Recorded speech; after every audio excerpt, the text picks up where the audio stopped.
আপনারা নিশ্চয়ই টাইম মেশিনের কথা শুনেছেন। আমার আসলে টাইম মেশিন সম্পর্কে ধারণাটা এরকম যে আমি যেকোনো সময়ে ফিরে যেতে পারবো টাইম মেশিনের মাধ্যমে। যদিও সেটা আমার শুধুমাত্র কার্টুনে দেখার অভিজ্ঞতা আছে যে বিভিন্ন কার্টুনে টাইম মেশিনের মাধ্যমে ভবিষ্যৎ কিংবা অতীতে ফিরে যাওয়া যায়। তো আজকে সকালবেলা আমি বসে, বসে ভাবছিলাম যে আমার কাছে যদি একটা টাইম মেশিন থাকতো আমি কি করতাম আসলে? ভাবতে, ভাবতে তখন মনে হলো যে আমি যখন ছবি আঁকা শুরু করেছিলাম একদম বিগিনার লেভেলে একটা টাইম মেশিন থাকলে হয়তোবা আমি সেই বিগিনার লেভেলে চলে যেতাম এবং সেই সময় আমি ছবি আঁকায় যে ভুলগুলো করেছিলাম বা আমার শেখার যাত্রাটা যেরকম একটু ভুলভাবে শুরু হয়েছিল সেটাকে হয়তো বা আজকে আবার শুধরে নিতাম। এই কথাটা কেন বললাম জানেন? কারণ বিগিনার থাকা অবস্থায় আমার মাথায় সবসময় একটা জিনিসই ঘুরপাক খেত যে যেকোনো মূল্যেই হোক ড্রয়িংটাকে অনেক বেশি সুন্দর করতে হবে, একদম রিয়ালিস্টিক করতে হবে।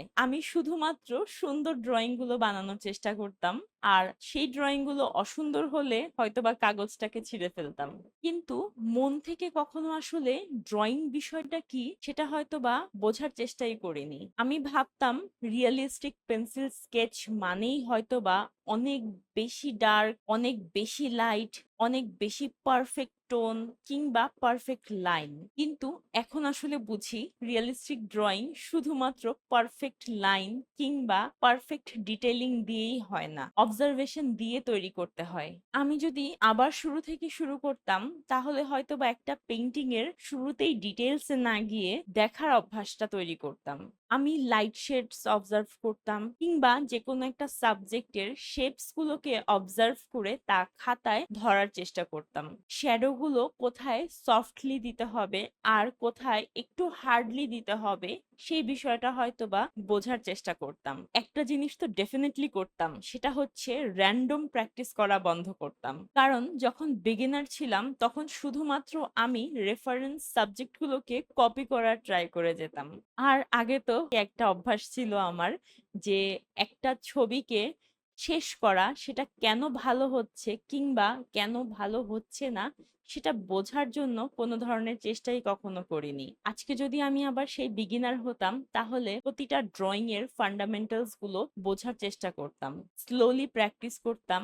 আর সবচেয়ে বড় বিষয় হচ্ছে নিজের ইমপ্রুভমেন্টকে কারোর সাথে কখনো কম্পেয়ারই করতাম না। কারণ আমি এখন এসে রিয়ালাইজ করি যে ছবি আঁকার সবচেয়ে ভয়ঙ্কর একটা বিষয় হচ্ছে অন্যের সাথে নিজের কম্পারিজন করা। আপনি নিজেও যখন সোশ্যাল মিডিয়াতে অনেক বেশি অ্যামেজিং আর্ট ওয়ার্কস গুলো দেখেন তখন হয়তোবা মনের অজান্তেই আপনারও মনে হয় যে এরকম আঁকা আমার দ্বারা সম্ভব না, আমি এটা পারবো না, এটা অনেক কঠিন, এটা উনি কিভাবে করলেন, এটা তো আমার দ্বারা সম্ভব না, আমি তো এত ভালো পেন্সিল দিয়ে কাজ করতে পারি না, আমার তো লাইন এত পারফেক্ট হয় না, ইত্যাদি ইত্যাদি। আপনি কিন্তু সোশ্যাল মিডিয়াতে সেই আর্টিস্টটার যে প্রিভিয়াস ফেলিয়ার গুলো আছে সেগুলো দেখতে পাচ্ছেন না। আজকের সব শিল্পীরাই কিন্তু একটা সময় বিগিনার ছিল।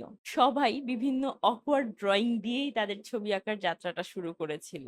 আর সত্যি কথা বলতে আমি নিজেও আজও শিখছি, আজও অনেক অনেক প্র্যাকটিস করার চেষ্টা করি। কারণ ছবি আঁকাটা একটা জার্নি অ্যাকচুয়ালি, যেখানে পারফেক্ট বলে আসলে কোনো শব্দ নেই। আর সে কারণেই আমি আমার পেন্সিল স্কেচের কোর্সে বিগিনারদেরকে একদম শুরু থেকে সহজভাবে শেখানোর চেষ্টা করেছি, যেভাবে আসলে আমি পেন্সিল স্কেচটাকে রপ্ত করেছিলাম, যেন কেউ আসলে পেন্সিল স্কেচ করতে গিয়ে কনফিউজড ফিল না করে। তাই আপনিও যদি আজকে একজন ছবি আঁকায় বিগিনার হন তাহলে আপনাকে আমি একটা কথা বলতে চাই, খারাপ স্কেচ করতে কিংবা ইমপারফেক্ট লাইন ড্র করতে ভয় পাবেন না। কারণ আজকের প্রতিটা পারফেক্ট আর্টিস্টের পেছনের গল্পেই লুকিয়ে আছে অসংখ্য ব্যাড কিংবা অকওয়ার্ড পেন্সিল স্কেচ।